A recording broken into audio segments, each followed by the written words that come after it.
नाजरीन, लाहौर विच गैर मुल्की औरतां दे मुबैना अगवा ते रजाडार स्कैंडल नाल मुतालिक कई अहम सवाल जिहड़ा है हुण सामने आना शुरू हो गए हैं। मुतासरा औरतां दे मुताबिक 2 जुलाई तो उन्हां नूं अगवा करके कैद रखा गया सी अते पुलिस ने दावा किया कि औरतां नूं जिहड़ा है बाजियाब अस्सी कराया।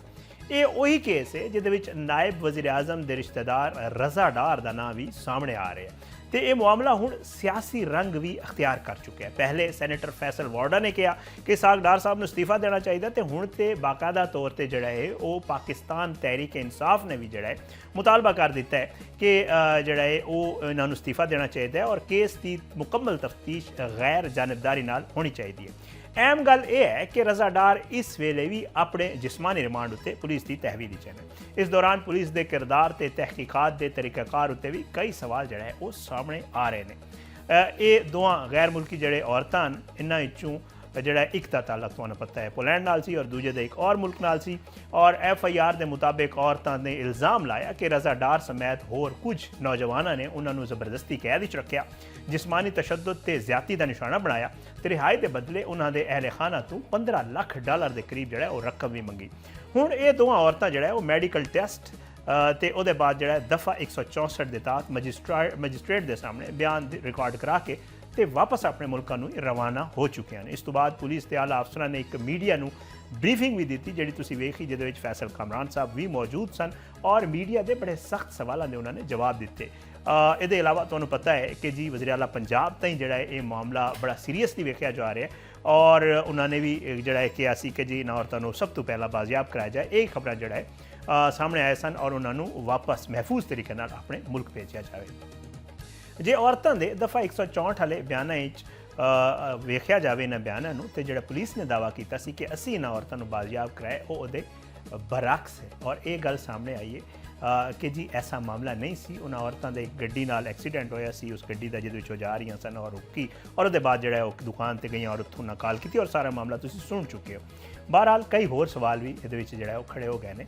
औरतों के मुताबिक वो एक दुकान तक पहुँचियाँ, उत्थों अपने वालिद को फोन किया जिसके बाद पुलिस को इतला मिली तो पुलिस उत्थे जो वो पहुँची।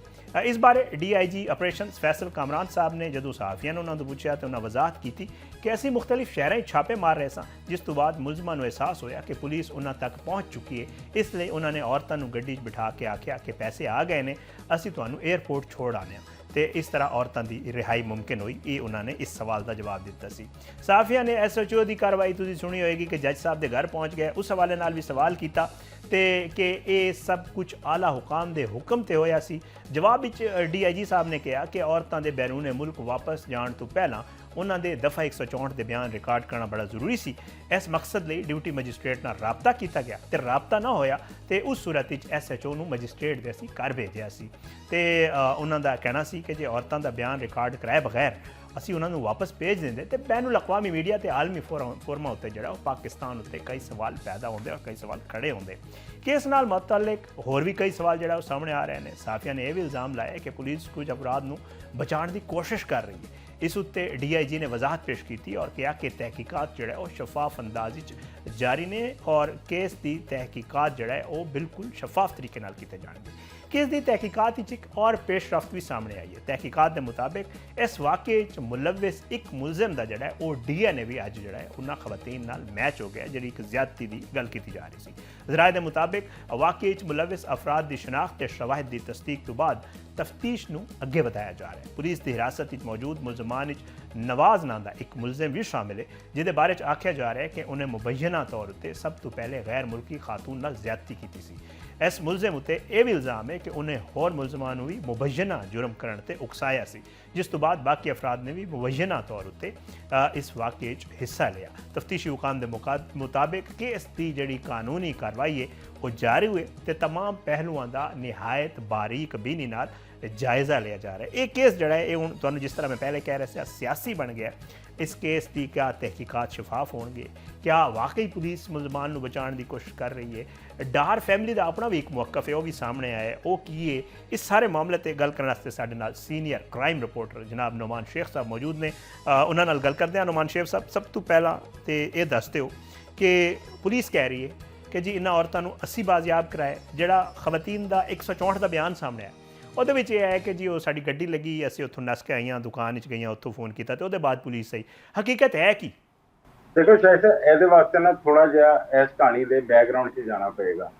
ਇਹ ਬੇਸਿਕਲੀ ਕਹਾਣੀ ਸ਼ੁਰੂ ਹੁੰਦੀ ਹੈ ਜਾ ਕੇ ਪਿਛਲੇ ਸਾਲ ਸਤੰਬਰ ਤੋਂ, ਜਦੋਂ ਇਹ ਕੁੜੀਆਂ ਦੀ ਮੁਲਾਕਾਤ ਰਜ਼ਾ ਡਾਰ ਨਾਲ ਸਿੰਗਾਪੁਰ 'ਚ ਹੁੰਦੀ ਹੈ ਤੇ ਰਜ਼ਾ ਡਾਰ ਨੂੰ ਇਹ ਦੱਸਦੀਆਂ ਨੇ ਕਿ ਅਸੀਂ ਕ੍ਰਿਪਟੋ ਕਰੰਸੀ ਦਾ ਕੰਮ ਕਰਨੇ ਆ, ਉਹਦੇ ਤੁਸੀਂ ਅਗਰ ਪੈਸੇ ਸਰਮਾਇਆਕਾਰੀ ਕਰੋਗੇ ਤੇ ਤੁਹਾਨੂੰ ਤਕਰੀਬਨ 30% ਮਿਲੇਗਾ, ਜਿਸ ਦੇ 10% ਸਾਡਾ ਹੋਏਗਾ ਤੇ 20% ਤੁਹਾਨੂੰ ਪ੍ਰੋਫਿਟ ਮਿਲੇਗਾ।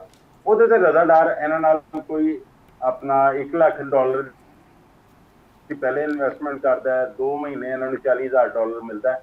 ਉਹਦੇ ਬਾਅਦ ਜਦੋਂ 4 ਲੱਖ ਮਜ਼ੀਦ ਇਨਵੈਸਟ ਕਰਦੇ ਨੇ ਤੇ ਡਾਲਰ ਜਿਹੜੇ ਨੇ ਉਹ ਆਉਣਾ ਬੰਦ ਹੋ ਜਾਂਦੇ ਨੇ, ਕੁੜੀਆਂ ਨਾਲ ਰਾਬਤਾ ਘਟ ਜਾਂਦਾ। ਉਹਦੇ ਬਾਅਦ ਇਹ ਕਹਿੰਦੇ ਨੇ ਕਿ ਕੁੜੀਆਂ ਨੇ ਇਹਨਾਂ ਨੂੰ ਇਹ ਝਾਂਸਾ ਦਿੱਤਾ ਕਿ ਅਗਰ ਤੁਸੀਂ ਜ਼ਿਆਦਾ ਇਨਵੈਸਟਮੈਂਟ ਕਰੋਗੇ ਤੇ ਅੱਗੇ ਚੱਲ ਕੇ ਮਾਮਲਾ ਠੀਕ ਹੋ ਜਾਣਗੇ ਤੇ ਅਸੀਂ ਜ਼ਿਆਦਾ ਜਿਹੜਾ ਪੈਸੇ ਆਣੇ ਸ਼ੁਰੂ ਹੋ ਜਾਣਗੇ।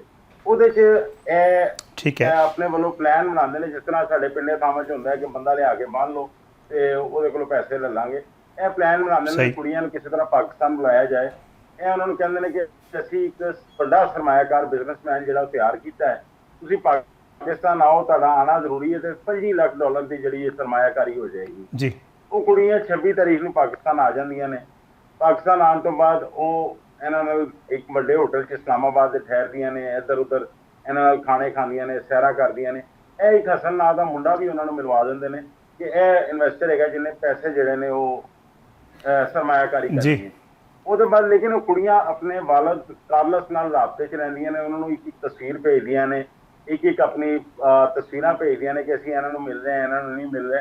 ਉਹਦੇ ਬਾਅਦ ਇਹਨਾਂ ਦੀ ਫਲਾਈਟ ਜਦੋਂ ਵਾਪਸੀ ਲਾਹੌਰ ਦੀ ਹੁੰਦੀ ਤੇ ਇੱਕ ਦਿਨ ਪਹਿਲੇ ਤਕਰੀਬਨ ਕੋਈ 29 ਤਾਰੀਖ ਨੂੰ ਜਿਹੜਾ ਉਹ ਲਾਹੌਰ ਆ ਜਾਂਦੀਆਂ ਨੇ।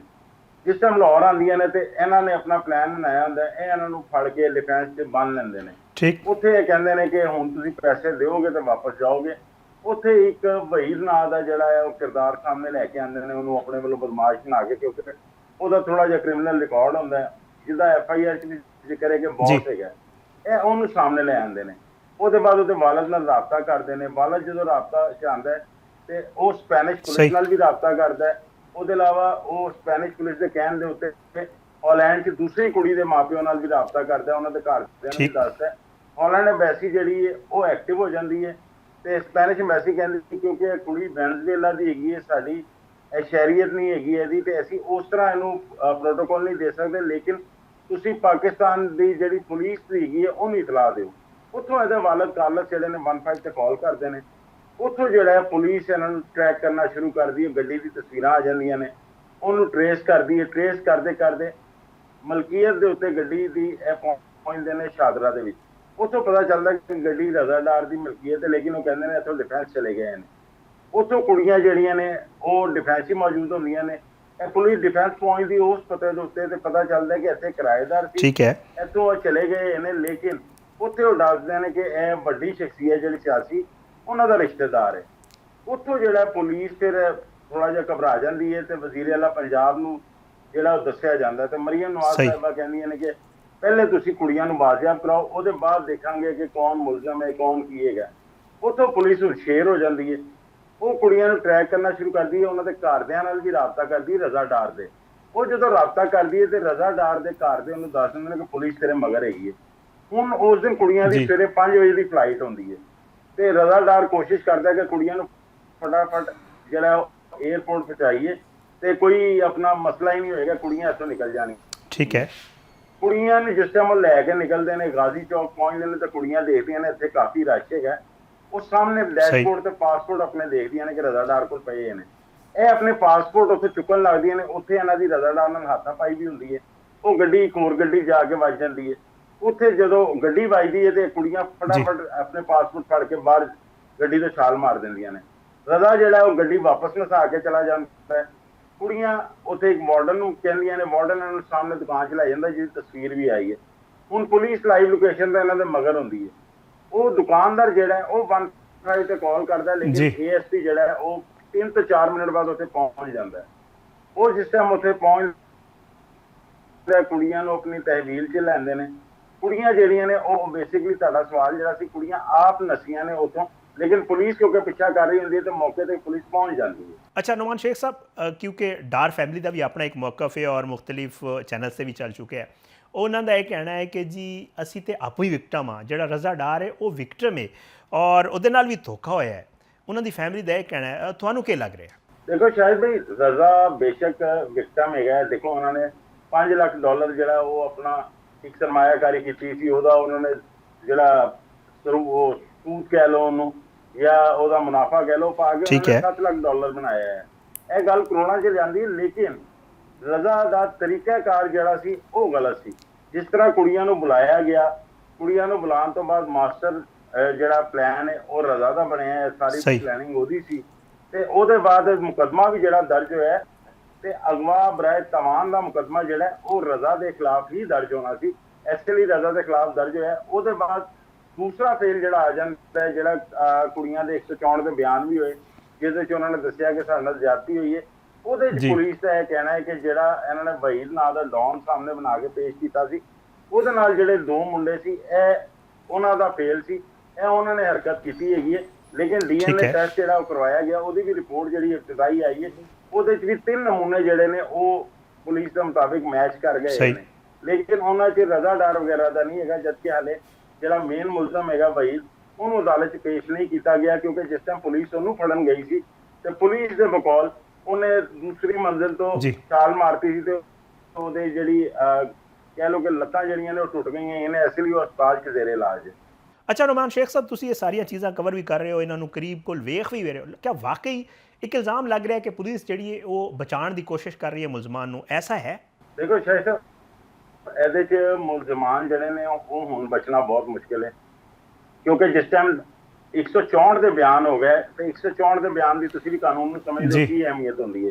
ਉਹਦਾ ਮਤਲਬ ਇਹੀ ਹੈ ਕਿ ਜੱਜ ਦੇ ਸਾਹਮਣੇ ਜਿਹੜਾ ਕੋਈ ਮੁਤਾਸਰਾ ਸ਼ਖਸ ਹੈ ਜਾਂ ਕੋਈ ਜਿਹੜਾ ਮੁਦਈ ਹੈ ਜਾਂ ਜੋ ਵੀ ਉਹ ਬਗੈਰ ਕਿਸੇ ਦਬਾਅ ਦੇ ਉਹ ਬਿਆਨ ਦੇ ਰਿਹਾ ਹੈ ਤੇ ਉਹ ਬਿਆਨ ਦੇ ਵਿੱਚ ਕੁੜੀਆਂ ਨੇ ਰਜ਼ਾ ਤੇ ਉਹਦੇ ਸਾਰੇ ਸਾਥੀਆਂ ਦਾ ਨਾਂ ਜਿਹੜਾ ਉਹ ਲਿਖਿਆ ਜਿਹੜੇ ਉਹਨਾਂ ਨੇ ਉੱਥੇ ਸੁਣੇ ਸੀ ਤੇ ਇਹ ਬਿਆਨ ਜਿਹੜਾ ਇਹਨੂੰ ਕੋਈ ਵੀ ਅਦਾਲਤ, ਮੇਰਾ ਨਹੀਂ ਖਿਆਲ ਕਿ ਇਹਦੇ ਤੇ ਕੋਈ ਜਿਹੜਾ ਉਹ ਕੋਈ ਰਿਆਇਤ ਦਿੰਦੀ ਹੈ। ਇਹ ਉਹਨਾਂ ਵਾਸਤੇ ਇੱਕ ਬਹੁਤ ਵੱਡਾ ਉਹਨਾਂ ਦੇ ਗਲੇ 'ਚ ਜਿਹੜਾ ਫੰਦਾ ਪੈ ਚੁੱਕਿਆ ਹੈ।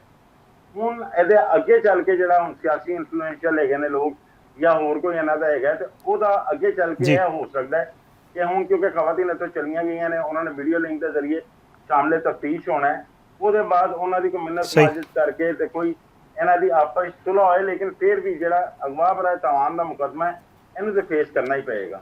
अच्छा, एक बॉस का भी जिक्र सी FIR ਦੇ ਵਿੱਚ नुमान भाई, और क्या ये जा रहा है कि जी एक बंदा सामने आया जिहदा नाम वहीद है और वही बॉस है, पुलिस ये कह रही है, लेकिन ये भी सोशल मीडिया ते गल हो रही है कि जी बॉस कोई और सी पर किसी बंदे नूं बाज बना के उन्होंने बचाने की कोशिश हो रही है। ਇਹਦੀ ਕੀ ਹਕੀਕਤ ਹੈ? ਲੇਕਿਨ ਇਹਦੇ 'ਚ ਇਹ ਹੈ ਕਿ ਇਸ ਕੇਸ 'ਚ ਕਿਉਂਕਿ ਖਵਾਤੀਨ ਜਿਹੜੀਆਂ ਨੇ ਉਹ ਬਾਹਰ ਜਾ ਚੁੱਕੀਆਂ ਨੇ, ਉਹਨਾਂ ਨੇ ਆਪਣੀ ਜਿਹੜੀ ਸਟੇਟਮੈਂਟ ਹੈ ਉਹ ਇਹਨਾਂ ਨੇ ਰਿਕਾਰਡ ਕਰਾਈ ਹੈ ਪੁਲਿਸ ਉੱਥੇ ਅਦਾਲਤ ਦੇ ਸਾਹਮਣੇ।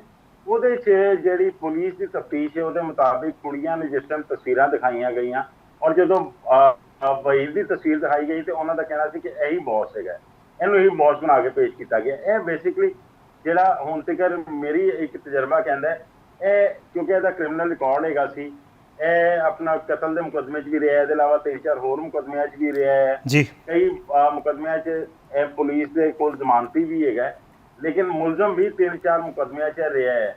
ਇਹਦੀ ਵਜ੍ਹਾ ਤੋਂ ਜਿਹੜੀ ਸਾਡੀ ਜੈਨਜ਼ੀ ਹੈਗੀ ਹੈ, ਨਵੀਂ ਨਸਲ ਹੈਗੀ, ਅਸਲ 'ਚ ਜਿੰਨੇ ਵੀ ਮੁੰਡੇ ਸੀ ਜਿਨ੍ਹਾਂ ਨੇ ਸਾਰਾ ਪਲਾਨ ਕੀਤਾ ਅਹਿਮਦ ਰਜ਼ਾ ਡਾਰ ਤੋਂ ਲੈ ਕੇ ਜਿਹੜੇ ਬਾਕੀ ਸੀ, ਇਹਨਾਂ ਦੀ ਉਮਰਾਂ 20 ਸਾਲ ਤੋਂ ਲੈ ਕੇ ਤੇ 24-25 ਸਾਲ ਦੇ ਦਰਮਿਆਨ ਨੇ, ਤੁਸੀਂ ਜੈਨਜ਼ੀ ਕਹਿ ਸਕਦੇ ਹੋ। ਇਹਨਾਂ ਵਾਸਤੇ ਇਹੋ ਜਿਹਾ ਬੰਦਾ ਇੱਕ ਉਹਨਾਂ ਦੀ ਸੁਸਾਇਟੀ ਦੇ ਵਿੱਚ, ਉਹਨਾਂ ਦੀ ਕੰਪਨੀ ਦੇ ਵਿੱਚ ਇੱਕ ਆਈਡੀਅਲ ਹੁੰਦਾ ਹੈ ਕਿ ਜਿਹਨੇ ਜੇਲ੍ਹ ਕੱਟੀ ਹੈ ਤੇ ਇਸ ਤਰ੍ਹਾਂ ਉਹ ਕ੍ਰਿਮੀਨਲ ਲੋਕਾਂ 'ਚ ਉੱਠਦਾ ਬੈਠਦਾ, ਤੇ ਉਹਨਾਂ ਵਾਸਤੇ ਇੱਕ ਡੌਨ ਦੀ ਹੈਸੀਅਤ ਹੁੰਦੀ ਹੈ। ਇਸ ਲਈ ਉਹਨੂੰ ਜਿਹੜਾ ਬੌਸ ਬਣਾ ਕੇ ਇਹਨਾਂ ਨੇ ਫਰਜ਼ੀ ਤੌਰ 'ਤੇ ਪੇਸ਼ ਕੀਤਾ, ਅਦਰਵਾਈਜ਼ ਹੋਰ ਉੱਥੇ ਕੋਈ ਐਸਾ ਬੰਦਾ ਮੌਜੂਦ ਨਹੀਂ ਸੀ ਕਿਉਂਕਿ ਕੁੜੀਆਂ ਨੂੰ ਸਾਰਿਆਂ ਦੀ ਤਸਵੀਰਾਂ ਦਿਖਾ ਕੇ ਫਿਰ 164 ਦੇ ਬਿਆਨ ਹੋਏ ਨੇ।